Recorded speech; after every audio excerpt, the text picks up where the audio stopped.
maka kita tidak mungkin menyakiti diri kita sendiri.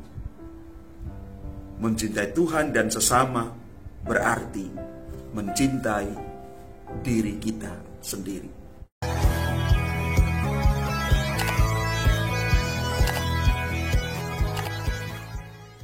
Salam Bapak Ibu, Saudara dan Saudari, sahabat-sahabat garam dunia yang terkasih. Selamat hari Minggu untuk kita sekalian. Hari ini kita masuk hari Minggu biasa yang ke-30.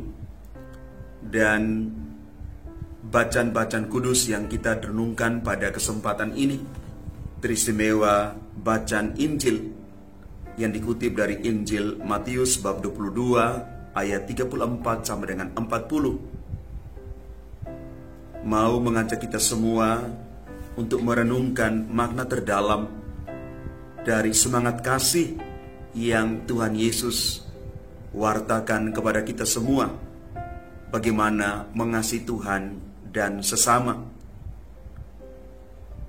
Kasihilah Tuhan Allahmu dan kasihilah sesamamu manusia seperti dirimu sendiri.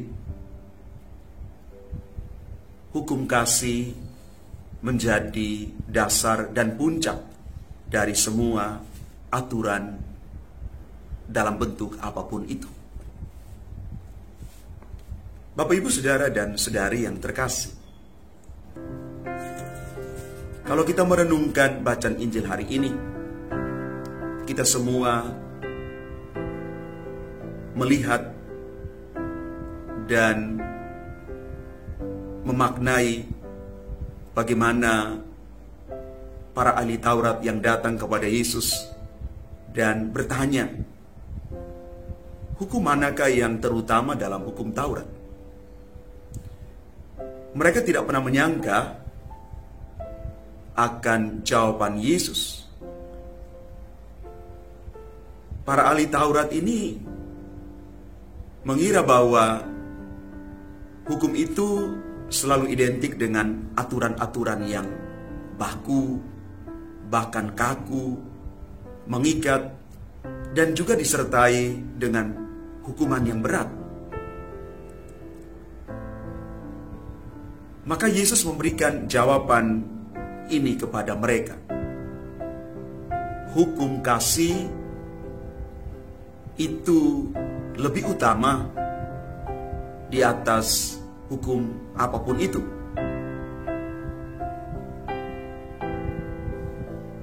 Ketika ditanya tentang hukum, Yesus sekali lagi menempatkan hukum kasih itu sebagai hukum yang pertama dan terutama. Bagi Yesus, sikap mengasihi dan mencintai Tuhan itu harus mendapat skala prioritas dan tempat yang utama dan tertinggi dalam hidup dan hati manusia. Mengasihi Tuhan dan sesama itu sama bobotnya, sama nilainya. Dengan demikian, manusia itu bisa menjadi pribadi yang utuh. Pada umumnya kalau kita mendengar kata hukum, aturan, pikiran kita langsung tertuju kepada kumpulan aturan-aturan dan hukum-hukum yang mengikat. Tetapi lewat Injil hari ini, Yesus hendak memberikan pemahaman baru tentang hukum itu. Bagi Yesus, yang utama adalah ketika seseorang itu mampu memberikan diri sepenuhnya kepada Allah dan sesama, sehingga pusat dari hukum itu ialah kasih. Kasih yang utuh kepada Allah dan manusia. Dengan demikian, hukum itu tidak lagi dimengerti sebagai sesuatu yang mengikat, yang menghukum kalau orang melanggar hukuman itu, melainkan hukum yang tertinggi adalah ketika orang dengan semangat kasih menjalankan hukum yang ada itu untuk membawa orang kepada kebenaran dan keselamatan. Ajaran Yesus tentang hukum kasih ini adalah satu ajaran yang revolusioner, satu ajaran yang berani. Tetapi Yesus mau mengatakan begini, Dia datang mengubah wajah hukum, bahkan hukum Taurat itu pada wajah, pada tempat yang lebih manusiawi, dilandaskan di atas hukum cinta. Dengan konsep hukum kasih, seseorang tidak lagi berpikir untuk mencari kesalahan dan menghukum orang lain, tetapi dia boleh mengarahkan orang lain, bahkan dirinya sendiri, kepada kebaikan. Bapak, Ibu, Saudara, dan Saudari yang terkasih, hukum kasih masih sangat relevan sampai saat ini. Di saat orang-orang sibuk dengan hukum-hukum, tata aturan yang semakin menyusahkan kehidupan masyarakat, sebagai orang-orang Katolik, kita memiliki hukum yang menyejukkan, yaitu hukum kasih. Karena di saat kita mampu mengasihi Tuhan dan sesama dengan sepenuh hati, dengan sendirinya kita juga akan mampu menghindari hal-hal yang kurang berkenan di hati Tuhan dan sesama. Kita tidak akan bertindak sembarangan kalau kita memiliki cinta yang mendalam kepada Tuhan.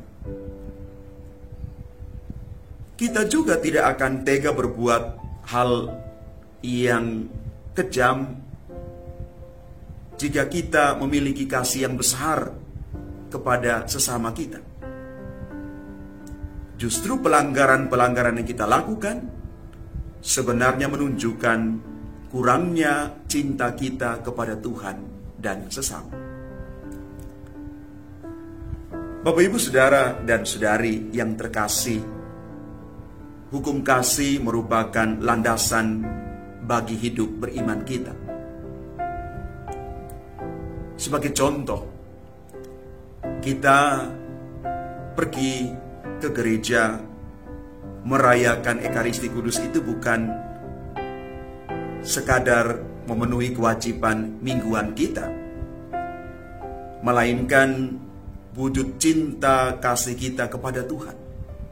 Tuhan sendiri yang memanggil kita. Dan kita yakin bahwa Ekaristi adalah puncak dan jantung hidup beriman kita. Atau juga ketika kita berderma, itu bukan karena anjuran para romo paroki, atau karena diajak oleh teman kita, melainkan karena kita mengasihi orang lain.